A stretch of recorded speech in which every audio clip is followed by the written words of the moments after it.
사장의 원소의 주기성과 전자 배치도에 대해서 공부합니다.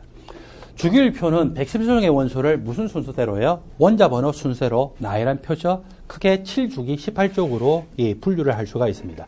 자, 원래는 주기율표가 원자량의 순서로 되어 있는데 원자량의 순서를 하면 뭐하고 안 맞아요? 화학적인 성질 순서하고 안 맞죠. 그래서 대표적으로 이렇게 18쪽 원소인 아르곤과 1쪽 원소인 포타슘 두 개가 원자량으로 하면 누가 더 크냐면요. 아르곤이 좀 더 커요. 왜 그런 일이 나타날까요? 예? 동위원소 존재 때문에. 동위원소.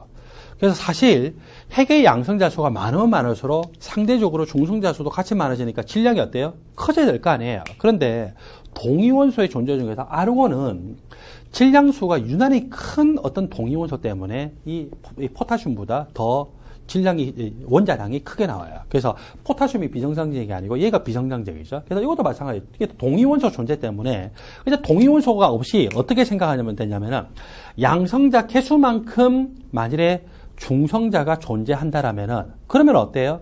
저렇게 질량하고 원자 번호 순서하고 뒤바뀔 일이 없어요. 그래서 동위원소 존재 때문에 그런 거고, 여러분들 이제 매핑 일반학 할 정도면은 이 정도는 이제 상식적으로 알고 넘어가시면 되겠죠. 자, 그래서 현대적인 주기율표는요, 원자 번호 순서를 한다는데, 이미 앞에서 배웠어요. 원자 번호는 그 원소의 뭐의 개수하고 똑같다고요? 핵의 양성자 수. 그래서 양성자 개수를 따라서 저렇게 원자 번호가 나왔다. 물론 실험할 때는 그걸 몰랐지만 나중에 보니까 그렇다는 거죠. 자, 주기는요, 전자 껍질수가 같은 원소들끼리 모았어요. 물론 원자 번호 순서로죠. 족은 뭐를 기준으로 했어요?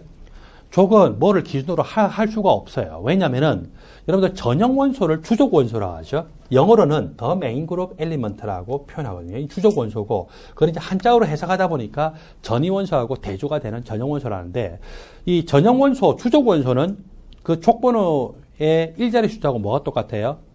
예, 그 원자가 전자수 같잖아요. 그런데 전이금속 원소는 원자가 전자수하고 매치가 돼야 안 돼요? 매치가 안 되죠. 질문. 4주기의 전이금속 원소는 원자가 전자가 아까 제가 몇 개라면 몇 개라고 했어요? 한 개 아니면은 두 개라고 했죠. 그래서 왜냐면은 4의 오비탈에 있는 전자가 원자가 전자이기 때문에 그렇거든요. 그래서 이렇게 이 원자가 전자수가 같은 원소끼리 모았다라고 하는 것은 뭐에만 해당된다? 주족 원소에 대해서만 해당이 된다. 표시해 놓으세요. 자, 그렇게 했는데, 그러면은, 주기하고 족을 이야기할 때 가장 정확한 표현은 뭘까요?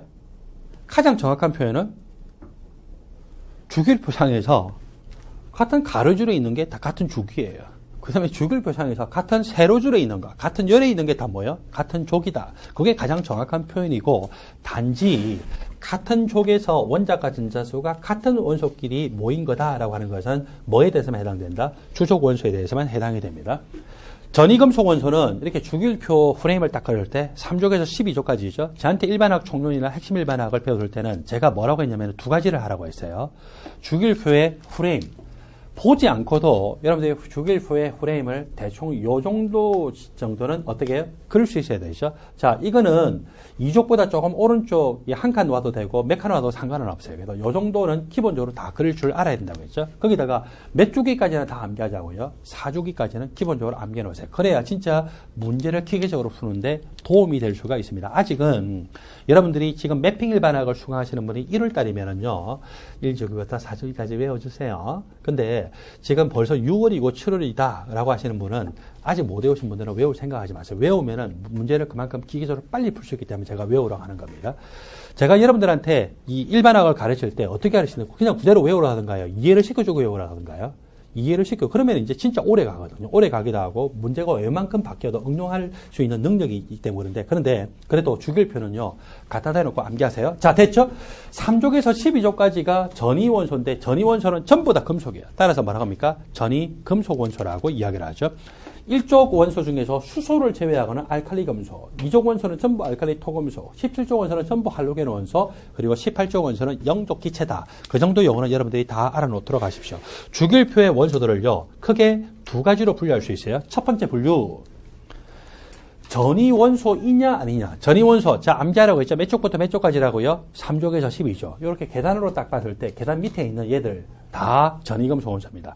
나머지 원소가 다 주족이죠. 그래서 3족에서 12족을 제외한 1족, 2족, 그리고 13족부터 18족 원소가 주족 원소. 여러분, 전이 원소의 정의를 뭐라고 했는지 같이 읽어볼까요? 시작. D오비탈 또는 F오비탈에 전자가 부분적으로 채워져 있는 원소. 그런데 몇 족은 해당이 안 될까요? 12족. 12족은 전자가 D오비탈에 꽉 채워져 있어요. 그래서 예외적으로 12족은 해당이 안 됩니다. 자, 그 정도까지만 보시고 또 두 번째 분류. 주기율표에 있는 모든 원소들은요. 자, 남학생들은 외우기가 쉬울 거예요. 그죠? 붕소하고 알루미늄, 이니셜만 생각하세요. 얘들을 딱 기준으로 해서 계단식으로 딱 자르죠. 계단식으로 딱 자르고 난 다음에 여기 제일 왼쪽에 수소를 제외한 나머지 원소는 전부 뭡니까? 금속. 그 다음에 이제 계단의 위쪽부터 이렇게 오른쪽.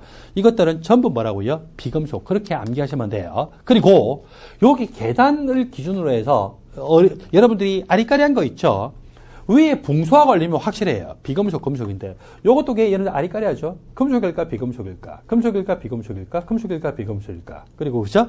그래서 이런 것들은 헷갈리니까 시험 문제 나올까, 안 나올까요? 예, 책마다 표현이 다르기 때문에 안 나와요. 예를 들어서, 저 같으면 저는 게르마늄 가지고도 실험할 때 제가 안 다룬 원소가 뭐 있겠어요, 그죠? 실험을 얼마나 많이 했는데. 근데 게르마늄 가지고도 실험 참 많이 한 기간들이 있는데 한 2년 이상을 그렇게 했었는데, 게르마늄 제가 보기엔 비금속이에요. 근데 대부분의 책은 또 뭐라고 해요? 금속이라고 해요. 또 어떤 책은 또 비금속으로 분류해요. 그래서 이게 금속일까, 비금속일까? 이런 거 시험에 안 나오니까 따지지 마세요. 자, 그래서 한 가지만 생각하세요. 붕소하고 알루미늄에서 붕소는 비금속이고 알루미늄은 금속이다. 이 정도만 여러분들이 공부하도록 하세요. 자, 그 밑에 보니까 금속의 정의가 있네요. 여러분들 금속이 뭐예요? 그러면 여러분들 항상 뭐라고요? 전자를 잃어서 양이온이 되기 쉬운 원소. 비금속은 전자를 얻어서 음이온이 되기 쉬운 원소. 붕소 알루미늄 기준으로 해서 계단식으로 딱 잘라서 수소 빼고 왼쪽이 금속, 오른쪽이 비금속. 그렇게 생각하십시오. 두 번째로 가십시다. 멘델레프가 주기율표를 최초로 만들었어요. 멘델레프 주기율표에 문제점이 있었죠. 멘델레프 주기율표의 문제점을 이야기하는 이유가 뭘까요? 멘델레프가 주기율표를 만들고 난 다음에 수십 년 동안, 거의 한 50년 동안에 아무도 토를 못 달았어요. 토를 못 달았는데 멘델레프 주기율표의 가장 큰 문제점, 그 당시까지만 해도 원자 번호가 없었어요. 그러면 여러분 생각해 보세요. 어떤 원소들이 종류가 다르다는 걸 알았어요. 이 금이 다르고 탄소가 다르고 은이 다르고 철이 다르고 구리가 다른 걸 알았는데 그것들의 순서를 무슨 순서대로 할까요? 밀도는 비슷한 게 서로 많잖아요. 그리고 또 밀도가 대충 범위가 넓지도 않죠. 근데 원자 한 개당의 질량을 해보니까 수소 같으면은 대충 한 1 정도라고 했을 때 산소가 얼마 나와요? 한 16, 탄소가 12. 그 다음에 금 같은 경우에는 그게 이 질량이 거의 한 200 가까이 나오죠. 100 얼마가 나오면 170 얼마가 나오는데 그런 식으로 해서 원자 한 개당의 질량을 딱 보니까 어때요? 그거는 확연하게 다르거든요. 그래서 이제 질량의 순서대로 해서 저렇게 표시했는데 그때 큰 문제가 생겼죠. 원자량의 순서를 했더니 화학적인 성질 순서하고 잘 일치가 안 되죠. 그죠? 그래서 일치가 안 되는 그런 문제가 있었는데 그게 나중에 뭘로 다 해결이 돼요? 원자 번호. 자, 제가 이야기했어요.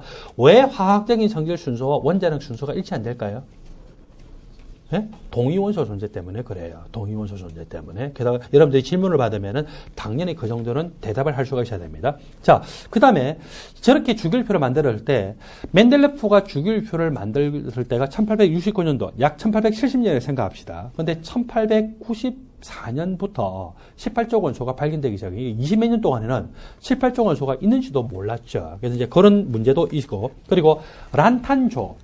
이 주기율표상에서 보면은 이쪽 사이에 이제 들어가야 될 건데 사실 여기에 란탄족 원소가 다 들어가야 돼요. 왜 이 안에 다 들어가야 되는지 아세요? 이것들은 원자량도 비슷하고요. 화학적인 성질도 다 비슷해요. 이것들 전체가. 그러니까 한 칸 안에 다 들어가야 되거든요. 그러면 악티늄족도 원자량도 크게 차이 안 나요. 비슷비슷하고 거기다 얘들이 또 화학적인 성질이 또 대부분 또 비슷해요. 그러니까 얘들도 이쪽에 또 어떻게 해요? 다 들어가야 돼요. 한 칸 안에 다 들어가야 돼요. 이게 말이 안 되잖아요. 그래서 쟤들을 어떻게 배열할까? 이 안에 집어넣어야 되나? 한 칸 안에 이 좁쌀만한 크기로 집어넣어야 되나? 안 그러면 빼가지고 그냥 이 순서, 그 질량, 원자량 순서대로 해서 대충 그렇게 배열해야 되냐? 그래도 원자량이 약간씩은 차이 나니까. 그런 이제 문제가 생기는 나중에 원자 번호가 발견되면서 다 해결이 되죠. 그래서 여러분들 멘델레프 주기율표가 원자량 순서대로 배열됐다. 알죠? 그랬을 때 나타날 수 있는 문제점인 것은 보기에서 다 고르시오. 그러면 여러분들은 다 고를 줄 알아야 돼요. 왜 그래요? 이거는 일반학 기본서에 다 나오는 내용이기 때문에 여러분들 이미 다 배웠어요. 대학교 때, 그죠? 그래서 교수님이 갖다 대놓고 내더라도 여러분들 다 맞출 수 있어야 됩니다. 여러분들 조한길 일반학 총론책에 있는 내용이 대부분의 내용이 어디 다 있어요? 대부분의 안타깝게도 일반학 기본서에 다 있는 내용이에요. 어렵다 그러는데 일반학 기본서에 다 있고 심지어 어디에 다 있는지 아세요? 연습 문제.